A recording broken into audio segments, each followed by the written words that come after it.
how we doing, Zoomies? All right, cool. I've noticed as I've been paying attention, there's like a 2-second delay. So I'm like, what's up, Zoomies? I don't see anything. And then I see everything. So it works out great. Kind of like in here sometimes. Sometimes we hit it, but it doesn't process. And then once it processes, we're ready to go. So we're both guilty, myself included. All right. So, next speaker, ladies and gentlemen, I'm excited about this one. Why? Because secretly, I've been trying to meet this person face to face for a long time. So having the opportunity to do so is always a pleasure. Does anybody share that same expectation? They're excited to meet somebody. When they do, they deliver on their presence. All right, cool. Can anybody think of at least one person they're excited to meet or have been excited to meet? And once you're there, they are, and it's like, wow, they're actually as cool as they seem to be, right? In favor. All right. Well, we'll put our personals in on that one. So long story short, I follow this person on social for a long time, and what they do is incredible. They are superhuman in my eyes because it seems like they are everywhere all of the time doing all of the things. And I know humanly that's impossible.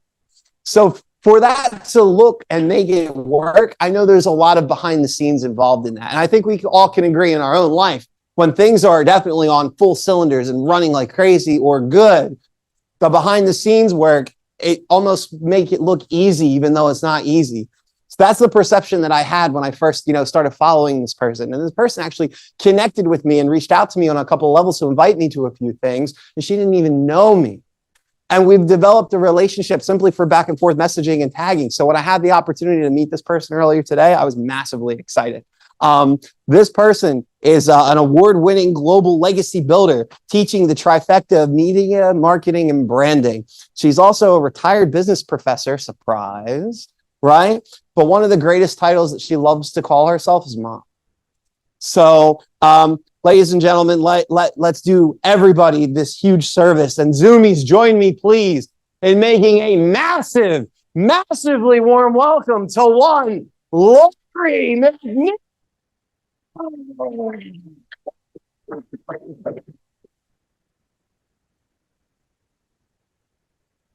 Thank you so much for that introduction. And thank you to Michael and the entire Unleash You family. This is an incredible event. I know that I have been blown away by so many different aspects of day one. You guys agree? Day one, you guys agree? This is incredible. And I am in so much gratitude. So thank you so much. Not to mention, I've never been to Delaware. I travel the world and I've never been to Delaware. So I'm anxious, glad to be here and anxious for the next few couple of days of the event as well. So for those of you who follow me, stalk me, meet me in person, whatever, I do travel the globe on an ongoing basis. I actually just got back from hosting an event in Greece and spent Halloween with my son and my birthday. And here I am. And then I'm on to Vegas. So it is a lifestyle for me. It is a passion for me. It is not something that I just do a few times a year. I've been doing this for over 28 years. So yes, I am a retired business professor. I have designed different business programs all across the globe that are still being used today. So very, very grateful that my work is out there in a variety of different ways. I do have, I'll get to my story here in just a minute, but one of my PhDs is actually in curriculum design. So there's a whole bunch of things that I want to share with you guys, and I'm so excited to share with you guys. But some of you don't know me at all. So do I have your permission to back up and tell you a little bit about how I got to where I am today? Does that sound good? Okay. All right. So let's back up. So I actually grew up incredibly poor. Only like another speaker shared, I didn't know I was poor. So I grew up in the back of an 84 conversion van. Behind my bed was actually behind the back fender wells of the tires, which is where I slept. That was my room. And there were 7 of us that actually lived in this conversion van for years before a house of a trailer, which another speaker shared in their story as well. It wasn't until much later in life that I actually lived in my first stick-built home. So rice and powdered milk were pretty much the staples of every day, every meal. And the only way we got to eat anything different really was through the meal assistance program through school. That was it. That was my life. And so when I was very young, I had this entrepreneurial spirit from the time I was very young, but really for no other reason other than it was God-given. Because I knew that even though I didn't know I was poor, I knew that there was something else out there. I didn't really know what it was. I didn't know what it meant, but I was going to figure it out. So I wanted to help my family financially when I was in first grade. And so I actually started my first barrette making business when I was in first grade. And I threw with a loom. And I actually learned the power of product placement and pricing at a very, very young age out of survival, of trying to help provide for my family. And what I mean by that is that I would go to Christmas bazaars that then turned into year-round different community events. And I would have these conversations with the customers over what size of the barrette that they liked, what type of backing did they like, what colors did they like, what was the price point that they were willing to part with in their funds, all these different things at a very, very, very young age. Then I would go home and I would spend all week then trying to perfect the right formula that was going to increase the sales the next weekend. And I did this for several years and did what I could to help support my family and that way and in a variety of different ways with my many brothers and sisters. It wasn't until we actually got into a different, slightly different situation that my entrepreneurial skills passion continued.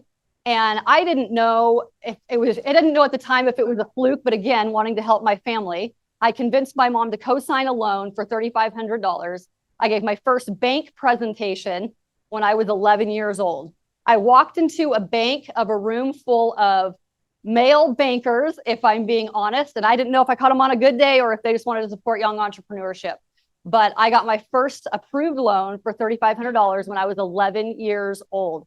Now, coming from the background that I did, that may as well have been $1 million. $3,500 was a lot of money, and I didn't know exactly how I was going to do it, but I wasn't going to give up. And I was going to prove the fact that those bankers made the right bet on this young entrepreneur. So I traveled to Washington at the time, and I got the equipment, and I just began down this road of figuring it out. What I did not know, and what my parents did not know, because neither one of them graduated from high school, was that all of the different nuances of the different permits and the legalities involved in all of this. So I found myself in a very controversial situation where I did not have the right permits to operate this hot dog stand that I had purchased for $3,500. What I learned through this adventure of becoming a young entrepreneur was the power of building relationships in media. Because as my story grew and gained traction, I then understood the power of media and what it took to actually explode sales. What happened accidentally through not having the right permits and learning where my customers were coming from and how far and wide they were coming from, this light bulb actually went off in my mind with, this happened accidentally. What could happen if I actually did it intentionally? So at a very, very young age, I then began to build relationships. I had my first live radio interview remote when I was 11 years old on the spot, was then featured in the paper and in the radio regularly for the next several years because of the different things that I was doing as a young entrepreneur. What I bought for $3,500, I sold 3 years later for $250,000. I built that business from the ground up. I sold hot dog chips and a drink for $2, sauerkraut, chili, you name it. I sold so much stuff. This is what I also learned in that was, again, the product placement pricing of everything that I was doing. But I also learned the power of going to the people. I didn't expect people to always come to me through the power of media. I then began to introduce the strategy behind using the media in that way, but then also understanding, and again, this is my kind of poor mentality. I had a cardboard flat box and a bungee cord, and I created my own trade, much like what you would see at baseball games, walking up and down the stands. I actually pre-made different size hot dogs, and I would go up and down the sidewalks. And so then what I would do is build the relationship with the customers. They would then come back to me later for a drink or a second hot dog or a different kind of hot dog or whatever it was. So then people would understand that this young entrepreneur was out there working hard. I would have a conversation with them. What brings you to town? meet their kids, all these different things. And I would have repeat customers the whole time that they were in town visiting, because at that time I lived in a very touristy type of an area. So I learned very, very foundational skills at a very young age that I still use today. I have a lot of people say, well, Lori, that's just young kid stuff. No, what started out of survival ended up being the foundational tools that I use today and that I teach today.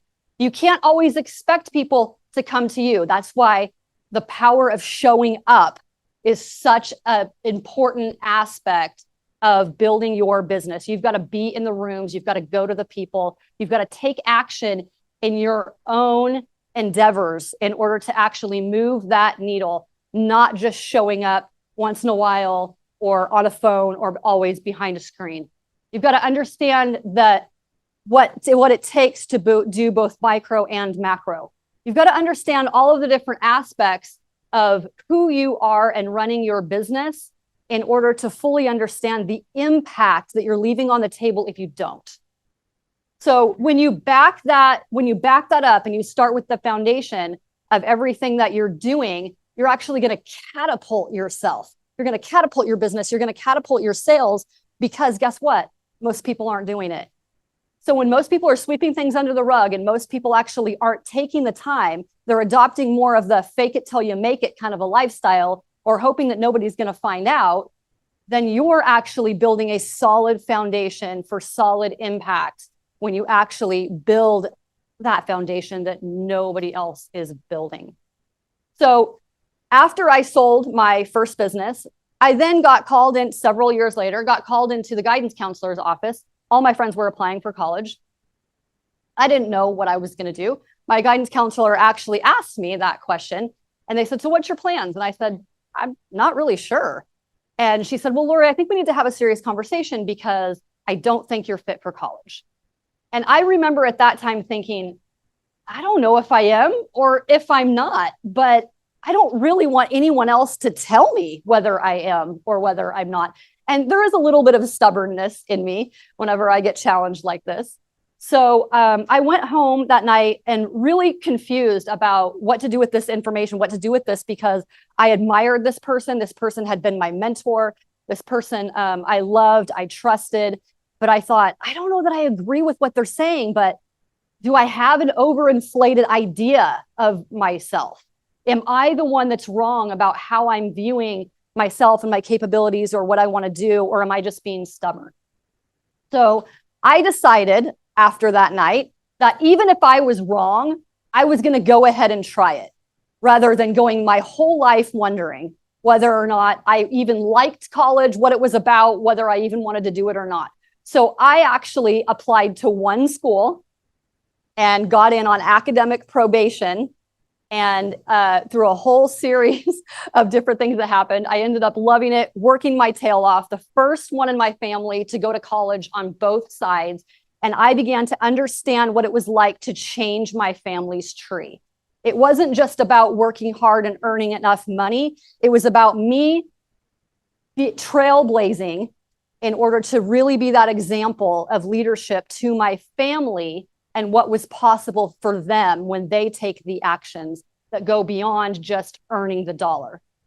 So that's when I began to understand the power of building that legacy and changing people's lives just by me showing up, just by me actually having that courage and that faith over fear to take that next step. So through a whole series of events, I actually now currently hold 3 bachelors, 3 masters, 2 PhDs, and 25 certifications. And it is, and went on to be a college professor and got actually asked to take the dean's position 3 times. So I turned down the dean's position because what I realized in my own growth journey was that the more that I grew and the more that I stepped into my purpose and the more that I stepped into who I was, the further my vision and my goals got. So in that academic life, I would have made a great living. I would have impacted a lot of lives. Most people would have said, wow, Lori, you definitely hit the top by being the dean of the department. But what I realized after I turned that position down 3 times was that it no longer served my vision. It no longer served my purpose. And it's okay for that bench to be moved. It's okay.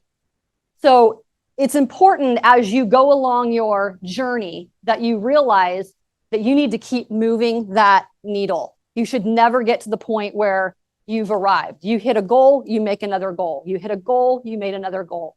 So in that, I then realized, why do I not want to be in this position? What I wrestled with that. Why does this no longer excite me when it once did for years? I worked for years to get to this point. And what I realized was that I was working within the safety confines of the educational system. And what was really truly in my passion and what was in my heart was way beyond that. So I took all of what I call the internal tools in my toolbox, and I decided to take it globally in order to solve bigger external problems. So I now travel the globe helping entrepreneurs get from wherever they are to where they want to be, and understanding where their goals lie, where their passions lie, and create the blueprint to actually help them get there. I love doing what I do. I get to work with not only online, brick and mortar, big, small, you name it. I love helping businesses have greater impact that also get to increase sales in order to have the greater impact in that cycle. So let's go back. How does that work? How does that happen? How do you do this? So one of the things that I teach in every single day is what I call the trifecta of branding, media, and marketing. And there's so many aspects of this that people don't understand fully with how this works. So I'm going to break it down for you really simple. And if you're not taking notes, I want to encourage you to take notes, because what I am about to say, for a lot of people in the room, every single room, when I say what I'm going to say in just a second, go, oh my gosh. Okay, so I want you guys, listen up. Zoomies, are you listening? Woo. Yes. Awesome. I love it. Break it down really simply, because I get asked this question a lot. Well, Lori, it's really confusing. And how do I know the difference? And how do I know what it is? And how do I know what to do? Marketing gets them in the door. Branding keeps them coming back.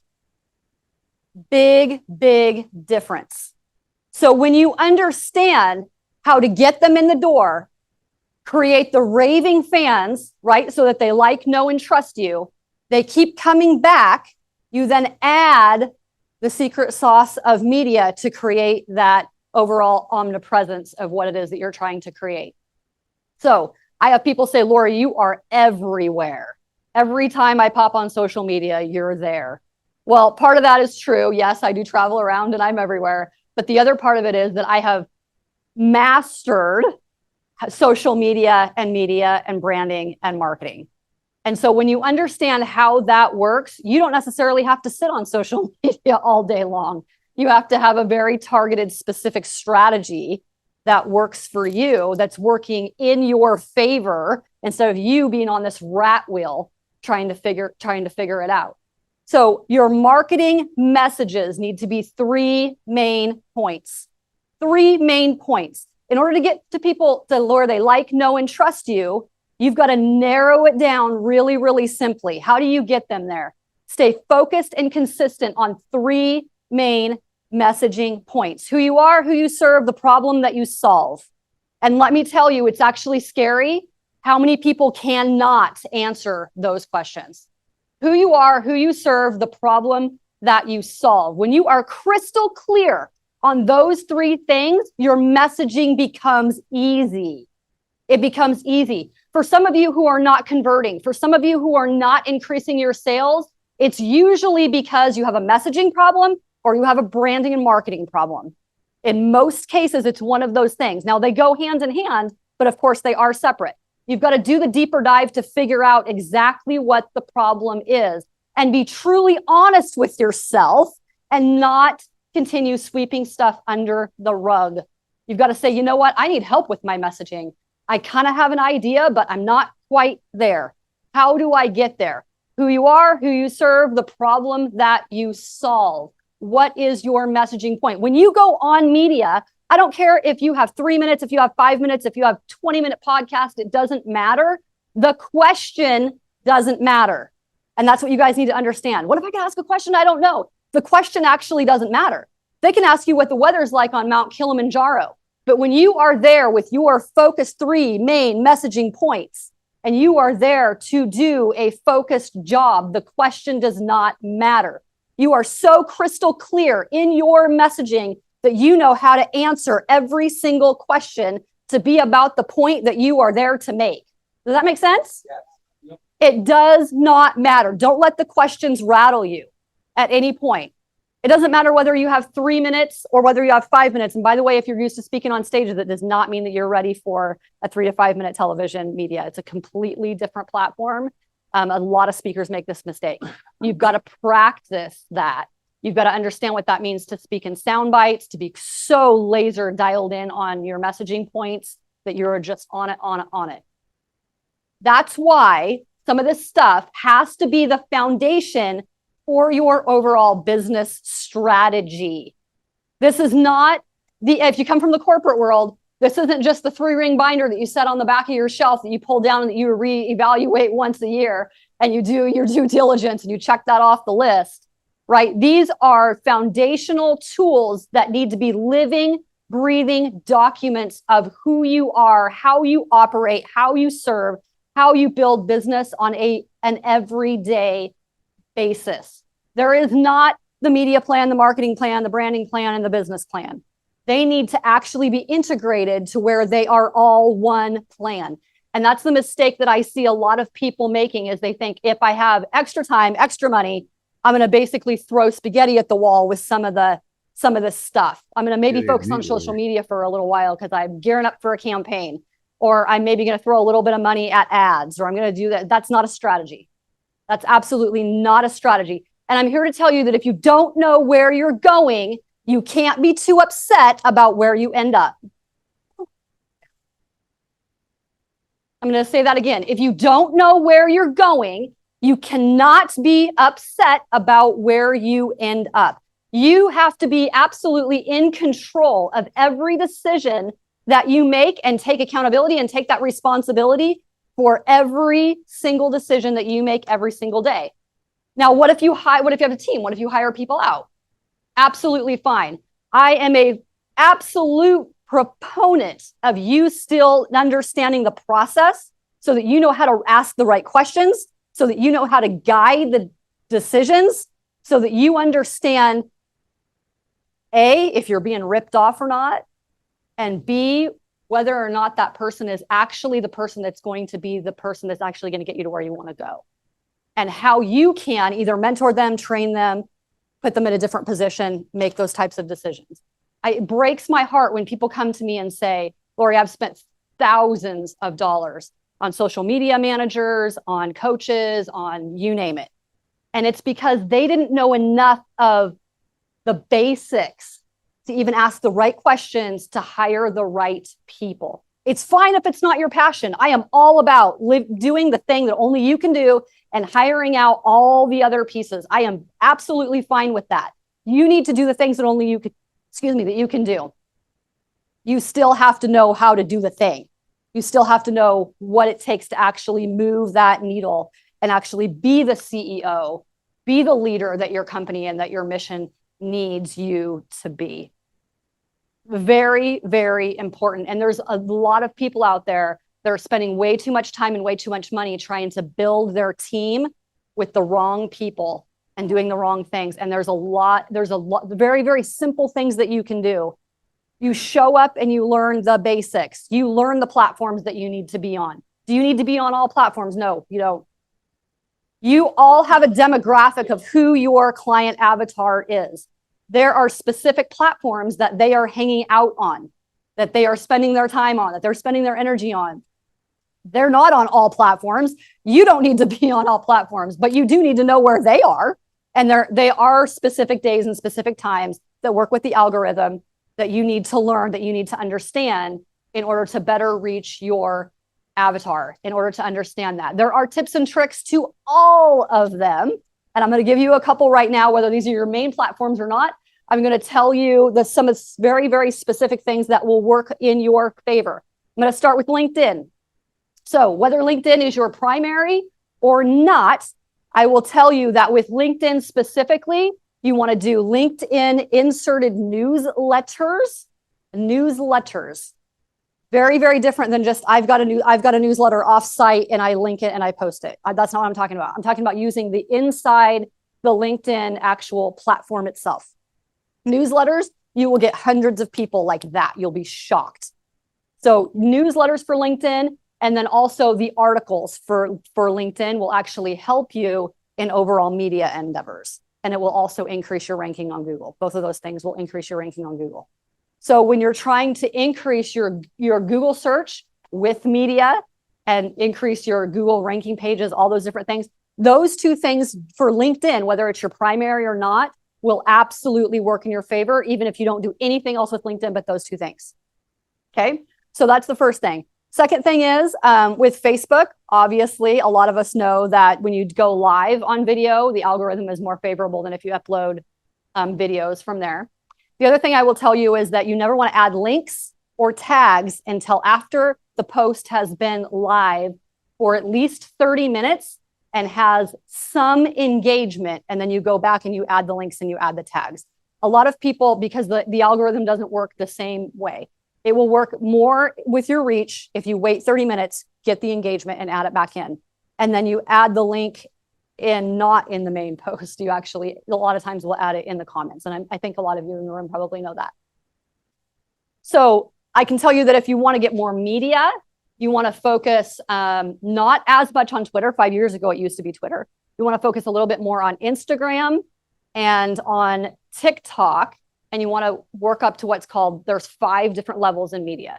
So 1, 2, and 3, you want to focus on what would be Thrive Global, which is Ariana Huffington of HuffPost. She owns that. And she owns it. There's a lot of level 1, 2, level 3.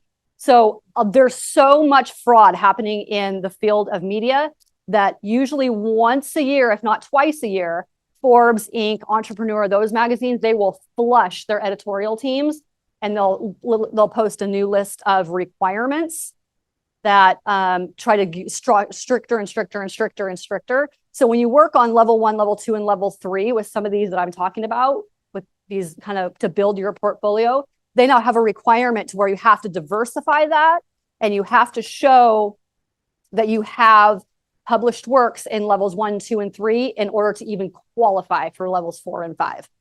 So it's no longer just, here's my stuff, I've done some stuff. There's a whole list of requirements now that you have to have. If someone is selling spots, and please hear me when I say this, because I just had this conversation yesterday and I have it regularly. Do not buy a placement. If someone is promising you a placement in Forbes, Entrepreneur, Inc., level 4, level 5, it is fraudulent. You cannot buy those placements.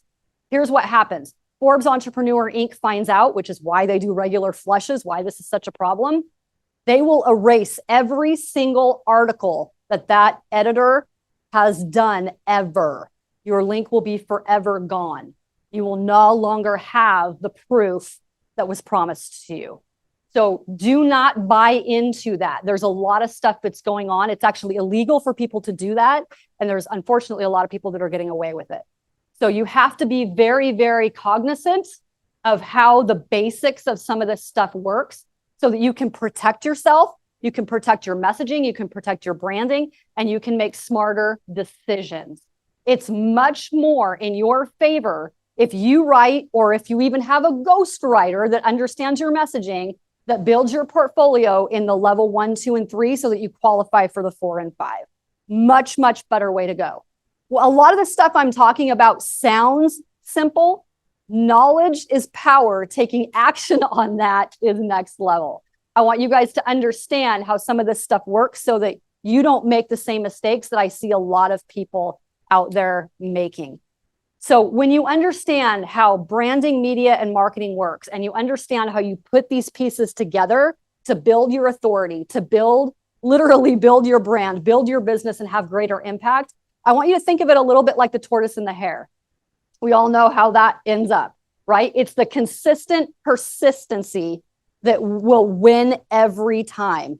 When you actually back up to build that foundation and you are laser focused on what it is that you're doing and where you're going, you will actually get to where you want to go. Because here's the cool thing.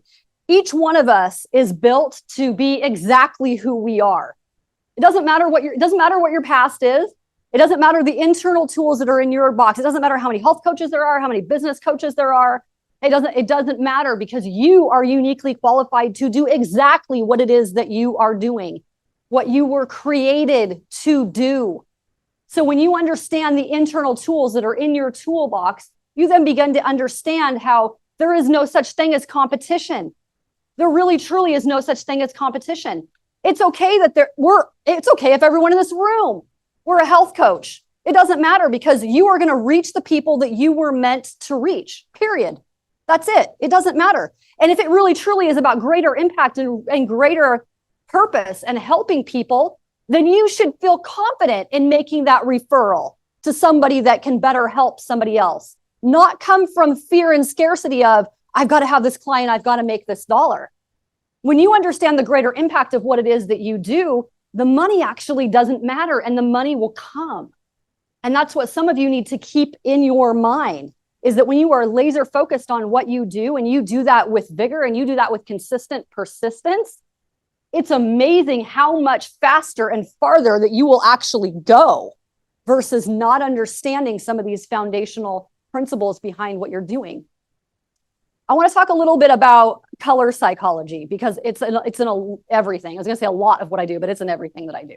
And some of you have noticed that if you follow me on social media, you know that I have a specific color palette, and I wear it. And the question that I get asked a lot is, Lori, do I have to wear certain colors? No, but you have to be persistent in what it is that you choose to do, whatever that is in your brand. So I choose to wear my colors. The other question I get asked is, pink your favorite color? No, it's actually not. But when I did the deeper dive and understood the psychology behind what it was I was trying to do and the people that I was trying to reach, that I am trying to reach, then I understood the colors and I understood the photography and I understood everything that had to go into the branding and what I call the branding essence behind the actual visual components of that. A lot of people get excited and they want to build a logo. And I want you to understand the logo comes last. The logo is the cherry on top. You have to understand the branding essence of who you are, who you serve, the problem that you solve, and understand everything that goes into the branding essence of who you are and how you show up and that what you stand for, in order to even understand what colors are going to attract the right audience, what typography is going to attract the right audience, all of that. My global audience is almost equally men and women. A lot of people assume that because it's in the pink tones that I must be a women's empowerment coach. Nope, not at all.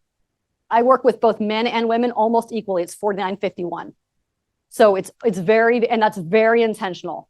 So when I watch my numbers and I know that what I've designed is on purpose, I'm so glad that I took 6 to 8 months originally years ago to understand the branding essence behind what I'm doing and be very intentional about that.